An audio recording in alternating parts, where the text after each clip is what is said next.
নমস্কার, আজকে আলোচনা করব বৃহস্পতি ট্রানজিটের ফলে বিশ্বরাশির জীবনে কি কি পরিবর্তন হবে। নেগেটিভ পজিটিভ সব কিছুই আলোচনা করব। তো এবছর বৃহস্পতি খুব ভালো রেজাল্ট দিতে চলেছে আপনার জীবনে। বৃহস্পতি আপনার সেকেন্ড হাউসে আছে 2 জুন পর্যন্ত, কিন্তু এরপর বৃহস্পতি আপনার থার্ড হাউসে চলে আসবে। তো থার্ড হাউসে আসার ফলে যেটা হবে সেটা হলো শর্ট ট্রাভেল হতে পারে আপনার, এবং কোনো আত্মীয়র সাথে যদি কোনো রকম যোগাযোগ বন্ধ ছিল তাহলে আবারও যোগাযোগ হতে পারে। ছোট ভাই বোনের সাথে কোনো রকম প্রবলেম ছিল, কোনো রকম সম্পর্কের প্রবলেম ছিল, তাহলে আবারও সেগুলো ঠিক হয়ে যাবে জুনের পর থেকে।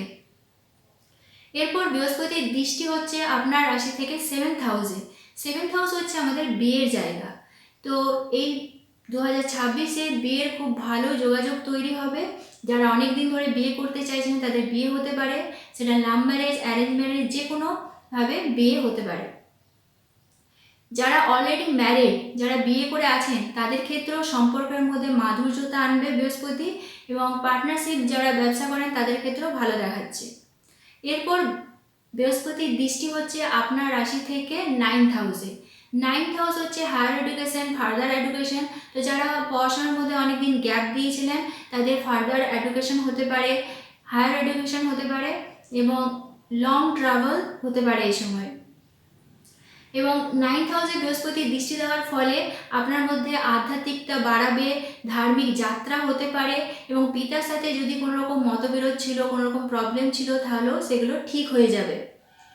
এরপর বৃহস্পতি আপনার 11th হাউসে দৃষ্টি দিচ্ছে। 11th হাউস হচ্ছে আমাদের যাবতীয় ইচ্ছা পূরণ, আমাদের ইনকাম, আমাদের অ্যাচিভমেন্ট।